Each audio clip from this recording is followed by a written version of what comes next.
டிஸ்ட்ராஃபிசம் அப்படின்னு சொல்லலாம், இல்லைன்னா ஸ்பைனா பிஃபிடா அப்படின்னு சொல்லலாம். அந்த குழந்தையோட முதுகில் ஒரு பெரிய கட்டி மாதிரி இருக்கும். அதுவும் இல்லாமல் இந்த குழந்தைக்கு வந்து கட்டி இருக்குது. வேறு குழந்தைங்களுக்கெல்லாம் முடி நிறைய வளரும் முதுகு கீழ் பக்கத்தில், இல்லைன்னா ஒரு துளை துவாரமாக இருக்கும், இல்லைன்னா ஒரு பள்ளம் மாதிரி இருக்கும்.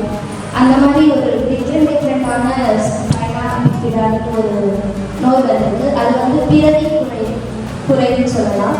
அப்படின்னா அம்மாவோட வயிற்றில் இருக்கும் போதே ஒரு 3 வாரத்திலேயே நம்மளோட பிரெயினும் ஸ்பைனும் ஃபார்ம் ஆகிடுது. அந்த ஃபார்ம் ஆகும்போது அம்மாவோட உடம்புல நல்ல பாலிக் ஆசிட்ன்ற ஒரு ஆசிட் ப்ரொடியூஸ் பண்ணலைன்னா இந்த நோய் வர்றதுக்கான சான்ஸ் இருக்குது.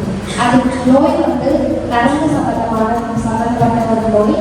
அந்த நரம்பு வந்து நமக்கு ஃபார்ம் ஆகும்போது நல்லா அந்த நரம்பு க்ளோஸ் ஆகலைன்னா அந்த நோய் வரதுக்கான சான்ஸ் இருக்குது.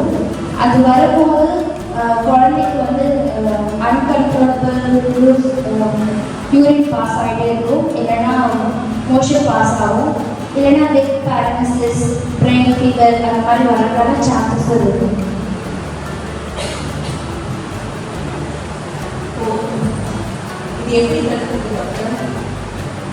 இது வந்து நம்ம நல்ல சாப்பிட்றது, நல்ல சத்தான உணவு சாப்பிடணும்.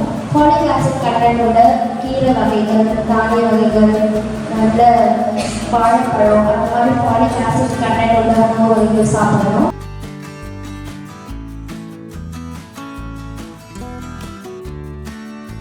ஒரு எஃபெக்ட் இருக்குதுன்னா லெக் பேரலிசிஸ் நடக்கும். குழந்தைகளுக்கு நர்வஸ் சிஸ்டம் எல்லாமே ஹோல் பாடியிலே கனெக்டாக இருக்கிறதுனால இப்போ லெக்குமே கனெக்டடாக இருக்கும். ஸோ அவங்களோட மொபிலிட்டி அவங்க வந்து அஃபெக்ட் ஆகும். இப்போ ஒரு குழந்தை பிறக்கும்போது சுத்தமாக நடக்க முடியாமல் இருக்க மாட்டாங்க. அவங்களால ஒரு 75% நடக்க முடியும், 25% தான் அவங்களுக்கு வந்து எஃபெக்ட் இருக்கும். ஸோ அப்படி இருக்கிற பட்சத்தில் நம்ம வந்து அந்த 75%க்குமே வந்து ப்ராப்பர் ட்ரீட்மெண்ட் கொடுத்தா மட்டும்தான் அதை நம்ம ப்ரிவென்ட் பண்ண முடியும், அவங்களை வந்து கைட் பண்ண முடியும். அதுக்காக கேலிபர்ஸ் ஸ்பிரிட்ஸ் எல்லாமே யூஸ் பண்ணுறாங்க. இது மாதிரி எதுக்கு யூஸ் பண்ணுறாங்கன்னா அவங்களுக்கு வந்து போன் ஸ்ட்ரக்சர் வந்து மெயின்டைன் பண்ணுறதுக்கு, அவங்க ஒழுங்காக வாக் பண்ணுறதுக்கு. சரி, இது பண்ணாமல் விட்டால் என்ன ஆகிடும்னா அவங்களுடைய போன் ஷேப் சேஞ்ச் ஆகும், மசில்ஸ் ஸ்ட்ரிக் ஆகும், அவங்க போனுமே வீக்காகி உடையிறதுக்கும் நிறைய வாய்ப்புகள் இருக்குது. இந்த மாதிரி நிறைய குழந்தைங்க வந்து இப்போ கூட வந்து இந்த லெக் பேரலிசிஸை ஓவர் கம் பண்ணுறதுக்கு நிறைய சப்போர்ட்ஸ்லாம் எடுத்து அவங்க ஓவர் கம் பண்ணிட்டு இருக்காங்க.